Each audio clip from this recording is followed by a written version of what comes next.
د حضرت عائشہ صدیقہ رضی الله تعالی عنها نه روایت ته دا فرمایي چې د نبی کریم صلی الله علیه وسلم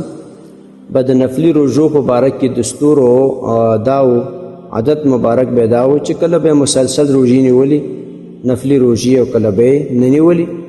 نو مسلسل به نیولي تا موږ به دا خیال کوو چې نبی له سلام سره بوزه کینا کله به مسلسل نه نیولي زموږ به دا خیال چې نبی له سلام سره روزي نیسي نه مسلسل او نبی له سلام چیرته هم د رمضان د مبارک د میاشتې نه ماسوا چیرته یو میاشت مکمل روزي نه دی نیولي په رمضان د شعبان په میاشت کې دا اوس چې روانه ده دې کې به نبی علیه الصلاۃ والسلام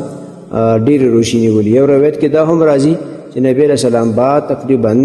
شعبان ټوله میاشت روزه نیوله د دې حدیث روایت صحیح بخاری او صحیح مسلم کړی دی محترم مسلمانانو ورونو پرونو دا حدیث بیان کړو دا حدیث بیا بیان کو نن به دا خبره زده کو چې نبی علیه الصلاۃ والسلام په دې میاشت کې شعبان میاشت کې روزي ډېرې نیولې دي یعنی نورو میاشتو کې خو به کله روزي نیولې کله به نه نیولې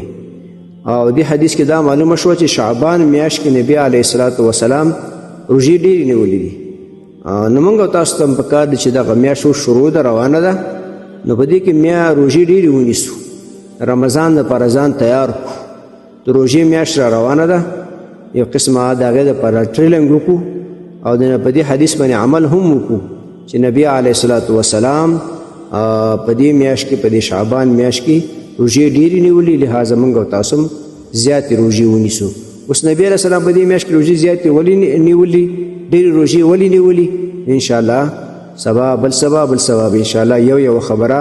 بیانوي چې نبی علیه السلام په دې میاشت کې شعبان کې روزي زیاتې ولې نیولي محترمو مسلمانانو ورونو تاسو ته چې کوم روزانه د حدیث د مفهوم راځي نو د مهربانۍ او د ثواب له مخې نورو مسلمانانو ته لیږدوئ او شیر کوئ والسلام د دیوبندي مسلک حنفي کاروان سټوډیو لخوا وړاندې کیږي